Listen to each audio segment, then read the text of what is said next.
12:06 నన్ను విడిచిపెట్టు. నన్ను క్షమించు. నేను ఇది చేయలేను. నువ్వు ఏమి చేస్తున్నావు? ఆగు. బాబూ, త్వరగా భోజనం తయారుచేయి. ఇకపోతే షాపుకి వెళ్లడానికి చాలా ఆలస్యమైంది. ఏమీ కాలేదు. ఈ రోజు షాపు తిన్నం కొంచెం ఆలస్యంగా తెరవు. అవును, చేసేస్తే చేస్తాను. భోజనం తయారవుతుందేమో. తాతయ్య, భోజనం తీసుకో. సరే బాబూ. బాబూ, భోజనం తయారైతే నాకు కూడా కొంచెం ఇస్తావా? ఆగా అమ్మా, ఇప్పుడే ఇస్తాను. తాతయ్య కొంచెం త్వరగా చేస్తుండగా అందుకే ముందుగానే ఇచ్చాను. అవును అవును, సరే బాబూ, నెమ్మదిగా చేసుకో, అప్పుడు ఇవ్వాలి. అక్కా, రామదీన్ ఎక్కడున్నాడు? 2-3 రోజులు అయింది, రామదీన్ కనిపించట్లేదు. 12:01 బాబూ, అతను అప్పుడు దుకాణానికి వెళ్లాడు. సాయంత్రం కొంచెం ఆలస్యం అవుతారు, అందుకే కనిపించరు. ఉదయం కూడా కొంచెం ముందే బయలుదేరిపోతారు. నీ మాట బాగాదు ఇది. నేను తిరిగ వెళ్ళిపోతున్నా. నువ్వు ఇలా అనుకోవద్దు. నేను డబ్బు తీసుకోలేనట్టే. నాకు ఈ సాయంత్రం డబ్బు కావాలి. చెప్పి పెట్టుకో. డబ్బు నీదైతే మేము డబ్బు ఇచ్చేందుకు సిద్ధంగా ఉన్నాం. కాని ఇప్పుడే లేదు. ఎక్కడో నుండైనా డబ్బు ఏర్పాట్లు చేసి తప్పకుండా నీ డబ్బు ఇస్తాం. నేను మీ ఇద్దరితో మాట్లాడకూడదు. నీ తండ్రి ఎక్కడ ఉన్నారో చెప్పు. ఎక్కడ దుకాణం చేస్తారో చెప్పు. నేను అక్కడే వెళ్తున్నాను. ఈరోజు డబ్బు కావాలి. అమ్మా, ఈ అబ్బాయి నాన్నతో ఏం చేసుకుంటున్నాడో నాకు తెలియదు. 12:02 ఏమి చెప్పేస్తావు? ఇక్కడినుంచి అక్కడికి అడ్డంగా అలా పల్లా మాటలు మాట్లాడకపో. సెగారు రామరామ, ఎలా వచ్చావు? రామ్డీన్, నువ్వు బాగుండవు. మొత్తం మార్కెట్ తిరిగిన తర్వాతే నీ దుకాణం దొరికింది. ఆ మాటలు వదిలేయ్. నువ్వు చెప్పు, నాకే డబ్బులు ఇవ్వాలా? నాన్నగారు నన్ను డబ్బులు తీసుకోవడానికి పంపించారు. నేను డబ్బులు తీసుకుని వెళ్లాల్సిందే. ఏం జరిగినా అబ్బాయి నిన్ను నాన్నగారికి చెప్పిపో. కొద్దికాలం ఇంకో ఉండిపోయేను. నేను నీ డబ్బులు త్వరలో తిరిగి ఇస్తాను. నాకు డబ్బులు ఈరోజే కావాలి. ఇంకేమీ కావాలిలేదు. లేకపోతే మంచిది ఉండదు. అబ్బాయి కొంచెం సమయం ఇస్తేగాని నేను నీ 12:02 పెట్టుకున్నట్టు అప్పు వెంటనే తిరిగి చెల్లిస్తాను కస్మే. నాకు సమయం మోదు ఏమాత్రం లేదు. నువ్వు డబ్బు ఇస్తావా లేకపోతే? అబ్బా, నిజంగా నాకు డబ్బు ఇప్పుడే లేదు. నేను వెంటనే నీకు డబ్బు ఇస్తా. నాకు ఇప్పుడే డబ్బు కావాలి, లేకపోతే నీ దుకాణం ఉడికిపోతుంది. రేపు డబ్బు ఇవ్వకపోతే నీ దుకాణంలో ఏమీ మిగులదు. ఆ డబ్బు వాళ్లకు ఇస్తే చాలు. ఏమిటి, చమెలి వద్దే ఎందుకు కూర్చున్నావ్? రోజూ వచ్చి నిన్ను ఇబ్బంది పెడుతుంటాడు. నేను ఆడవారి మొత్తం డబ్బు చెల్లించేశాను. ఇప్పుడు ఆ వడ్డీ మాత్రమే మిగిలింది. ఆవాడు వచ్చి నన్ను ఇంత ఇబ్బంది పెట్టేస్తున్నాడు. ఎన్నోసార్లు ఈవాడు మా ఇంట్లో కూడా ఇలానే గొడవ పెట్టాడు. 12:03 చాలా బాగుంది. ఏమిలేదు, రేపు మనం అందరం కలిసి దీని కిసాబ్ చెల్లించుకుంటాం. నీవు నీ దుకాణం చూసుకో. నాన్నా, నువ్వు ఇక్కడి నుండి బయలుదేరినప్పుడు ఇక్కడ ఒక అబ్బాయి వచ్చాడు.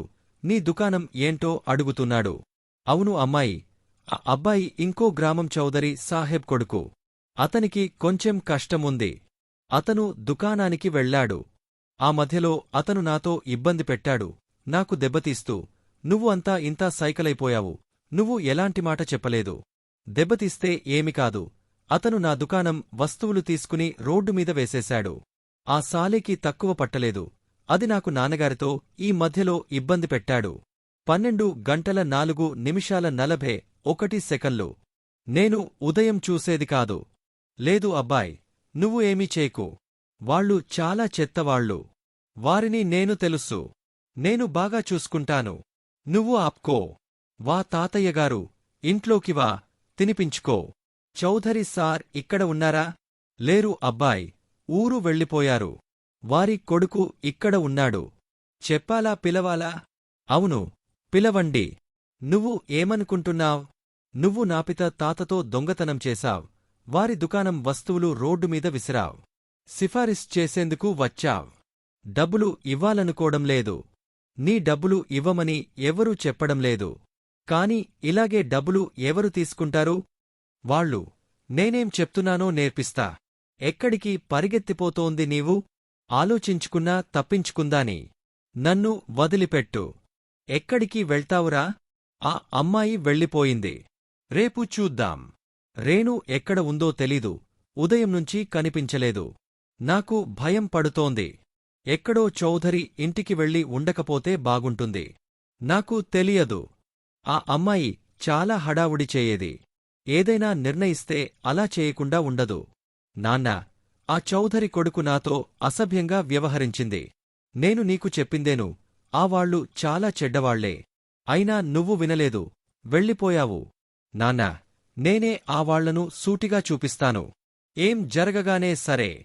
12:08 వదులుకో కొడుకా. నువ్వు ఏమీ చేయకు. నేను అన్నీ చూసుకుంటాను. ఇప్పుడు నువ్వు ఎక్కడికి వెళ్ళకు. కాదు నాన్నా, నేను అంగీకరించను. నేను వెళ్ళిపోతున్నా. పోలీస్ స్టేషన్కి పోతున్నా. ఏమిటి? ఈ అమ్మాయి ఏం చేస్తుందో తెలియదు. నాకు చాలా భయం కడుతోంది. ఇన్స్పెక్టర్ గారు, నాకు ఒక ఫిర్యాదు నమోదు చేయించాలి. కొడుకా, నీ ఫిర్యాదు ఎవరి పేరులో నమోదు చేయించాలి? ఎందుకంటే ఏమిటి? ఇన్స్పెక్టర్ గారు, నాకు ఫిర్యాదు చౌధరి కొడుకు పేరులో నమోదు చేయించాలి. అతడు ప్రజల ముందు నా నాన్నగారి కాలర్ పట్టింది. నేను ఈ విషయం చెప్పడానికి అతని నాన్నగారికి వెళ్ళినప్పుడు అతడు నాతో 12:09 అసభ్యమాటలు. కొడుకా, ఏం జరిగిందో చెప్పు. ఏమీ లేదు ఇన్స్పెక్టర్ సార్. అతనికి కొద్దిపాటి డబ్బు మా తండ్రిపై ఉండేది. ఆ కారణంగా అతను అలా చేశాడు. ఎవ్వరు దరిద్రులపై ఇంత ధైర్యం చూపించరు. సరిగ్గా డబ్బులు లేకపోతే అతని కూతురుమీద అసభ్యంగా వ్యవహరించాడు. నాతో రా. ఇప్పుడే అతని గుండాగార్డీని చూద్దాం. ఈ కారు ఎంత వేగంగా వెళ్తుందో చూడ్. అవును.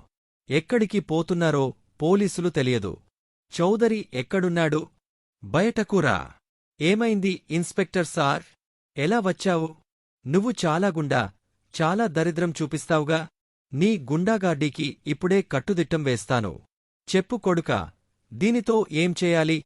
12:10 ఇప్పుడు నీ గుండాగర్ది ప్రారంభమవుతోంది. దీన్ని నేను బోధిస్తాను. ఇప్పుడు నీకు ధైర్యం ఎలా వచ్చింది? నిన్ను నేను ఈ రోజు వదలను. ఏం చేస్తున్నావు? దూరంగా పో. నేను నిన్ను వదలను. ఇన్స్పెక్టర్ గారు, దీన్నిచ్చి తీసుకెళ్లి జైల్లో పెట్టండి. ఈ కథను కేవలం వినోదానికి మాత్రమే చూడండి. మేము ఎవరితోనూ బాధపెట్టాలని కోరుకోము. మా కథ మీకు ఎలా అనిపించింది? బాగుంటే మా ఛానెల్ ను సబ్స్క్రైబ్ చేసి ఒక చిన్న లైక్ ఇవ్వండి. ధన్యవాదాలు.